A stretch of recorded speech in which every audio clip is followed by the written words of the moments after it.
If you have been secretly praying for Donald Trump to be humiliated, I have two things to say. First, you should stop asking that of God. He doesn't support Trump's ideology, but embarrassing someone isn't his cup of tea either. And second is some good news. Your prayers have been answered anyway because another Trump-level humiliation was just delivered, this time by the Vatican while Trump attended the Pope's funeral. And trust me, it's worse than you think. The truth is, we don't need divine intervention when it comes to Trump humiliation. One of his superpowers is bringing shame to himself and the United States while on the world stage. And while attending the service for Pope Francis, he stayed true to form. I'll have all the cringeworthy moments and the brutal Vatican takedown in just a minute, but first, let's start with what he said on Air Force One while traveling to the event. With zero self-awareness and zero reverence, Trump made the Pope's passing about himself. And yes, he even found a way to scold Catholics for not worshiping him harder. Have a look for yourself. Why did you feel it was important to go to the Pope's funeral? I just thought it was out of respect. I won the Catholic vote, and I think it's the first time that ever happened where a Republican won the vote, and I won it by a lot. And, I have the great relationship to the Catholics. Very simple. What do you think of it? But I won the Catholic vote. We got 56% of the vote. I don't know why we didn't get more, actually. I don't know how they got any. But we did well with the Catholic vote, and my relationship is very good. So therefore, I think it's appropriate. So let's have a look at some of the highlights from the event. And this is where it gets interesting because the crowd sends a clear message to Trump with their support for Ukraine leader Zelensky, as explained by this post from the Republicans against Trump that read, "The crowd at the Pope's funeral erupted in applause when President Zelensky arrived. Donald Trump must be furious." There's President Zelensky. There is President Zelensky. Wow. And wow, his image is being shown on a monitor and that's why you hear people actually applauding now. They're applauding President Zelensky when he appeared on some of the jumbotrons. Most of the people who are...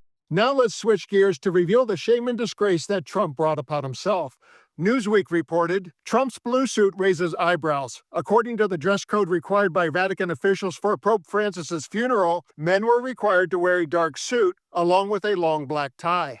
But wait, there's more. John Walsh had this to say about a very visible and appalling Trump moment. What a disgrace. Trump on the phone during the funeral of Pope Francis. He has no respect for anyone. Out of dress code as well in that bright blue suit. And now for the bombshell the Vatican dropped on Trump, as described in this Raw Story headline. Trump gets front row seat to humiliation as attacked in Pope's homily. The article went on to say, Donald Trump got a front row seat to his own humiliation Saturday as he was verbally attacked in a homily at Pope Francis's funeral. Trump, who traveled to Rome Friday, sat with world leaders at the service as his signature policy was rebuked to an audience of millions watching live around the world. Pope Francis incessantly raised his voice, imploring peace and calling for reason and honest negotiation to find possible solutions. Cardinal Giovanni Battista Re, who gave the homily, said, "Build bridges, not walls," was an exhortation he repeated many times. The statement was clearly aimed at Trump's promise to build a wall between Mexico and the USA to halt illegal immigration. It, along with many other Trump policies, was frequently criticized by the Pope, who said anybody who thought of building walls rather than bridges was not Christian, which prompted Trump to call that statement disgraceful. And then, a person who thinks only about building walls, wherever they may be located, and not building bridges, is not a Christian. This is not in the gospel. As far as what you said about whether I would advise to vote or not vote, I am not going to get involved in that. I say only that this man is not a Christian if he has said things like that.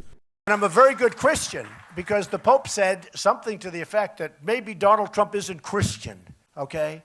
And he's questioning my faith. I was very surprised to see it, but I am a Christian. I'm proud of it. Okay, for a religious leader to question a person's faith is disgraceful.